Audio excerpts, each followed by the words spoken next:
Tech Tuesday with Dick Smith Electronics.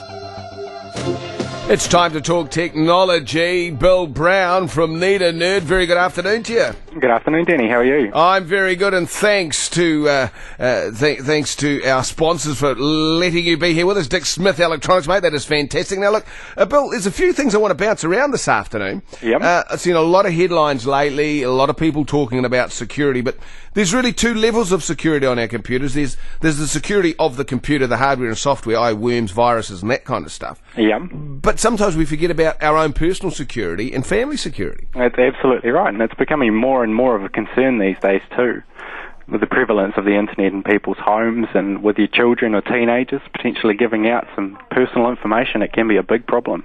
Yeah, how do we get around that for youngsters? Because they're naive. There are people out there that are coercive that will get information out of them. Absolutely. I mean, how many people have been sucked in by the Nigerian and the Russian and Yugoslavian or whatever scams, you know? Yeah, the numbers would astonish most people. Yeah, so how do we protect our kids? Well, the most important thing, Danny, with anything is training. So you need to sit down with your kids and talk to them about computer safety.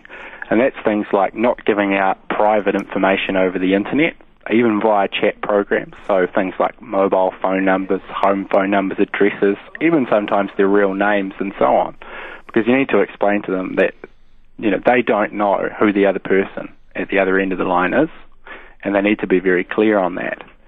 And then the second thing is to look at some solutions that are available to help you control their access to the internet and those chat programs.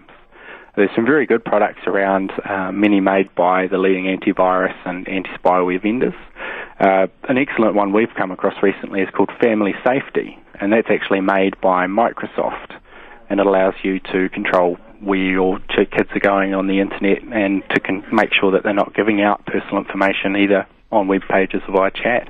Would you recommend pseudonyms, nicknames? Absolutely, yeah. That's a great way to protect your identity while still maintaining a presence, I guess you could call it, on the internet.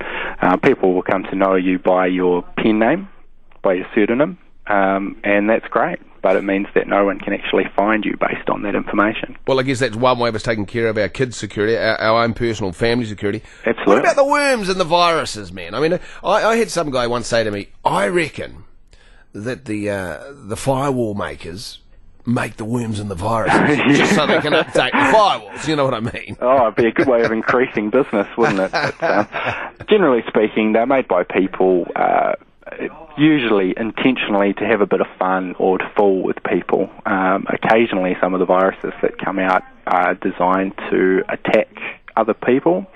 There have been a few recently which have been the type of Trojans which attack things like the White House websites and other big corporations to bring down their internet presence.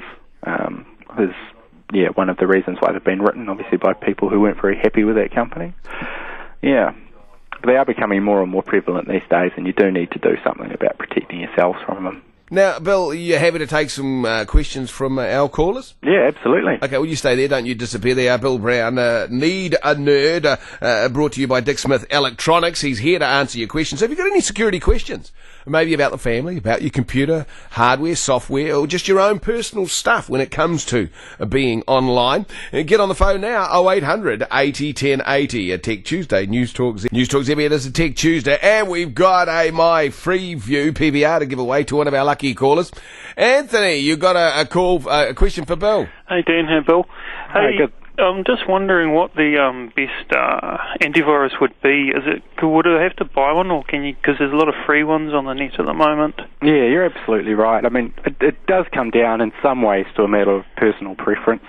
We would recommend that you look at a product called Nod32. Nod32. It's made by a company in the States called ESET, and for the past 7 years it's actually been ranked number one in protecting you from viruses by an independent body.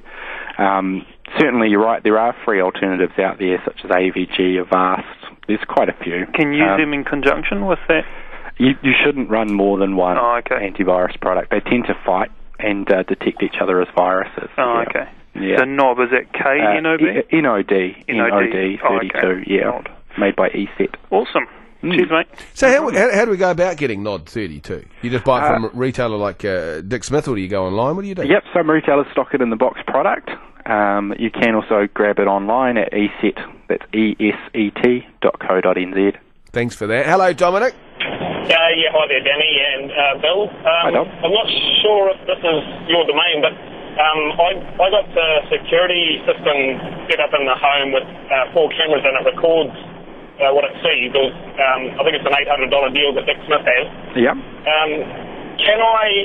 I'm wanting to connect it to the net so that I can see it sort of wherever I go. Yeah, sure.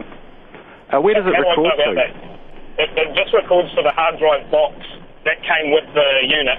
Okay, cool. And when you want to view the videos and so on, how do you do that? I do it through the TV tuner card on the computer. Okay, so it's got a TV output.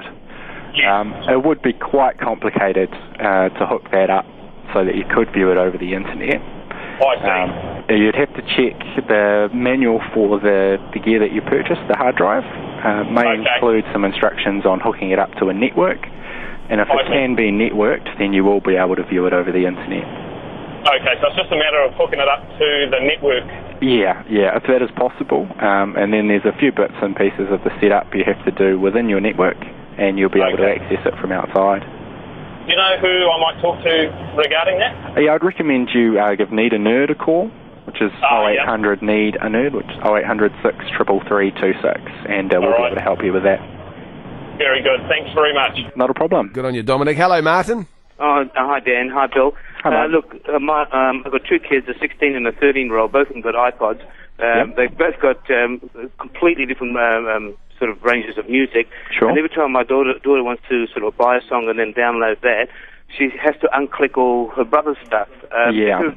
Is there a way of setting up 2 accounts on a computer and sort of it's his and it's hers, or? Yeah, absolutely right. What you would set up, you've probably got a computer with Windows there, Martin. Yeah. You would set up 2 user accounts. You can find that on the control panel. Right. And each of those user accounts would have each of your children's names on them. And when they log into that account, they would only see their music in iTunes.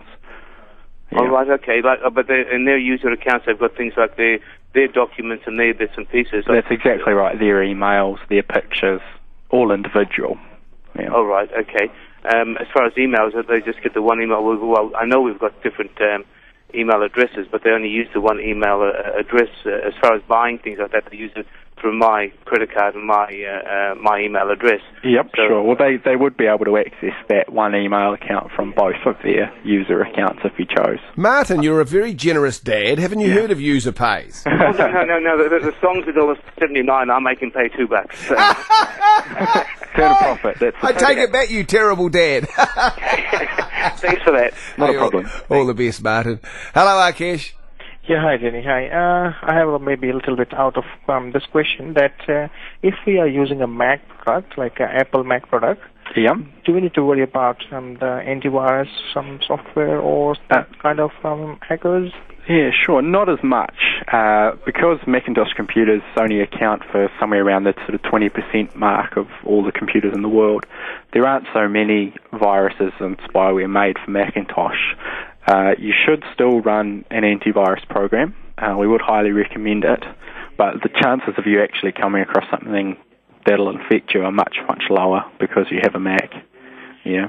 So we would recommend you have something, but you are safer just by using a Macintosh. Thanks for the call,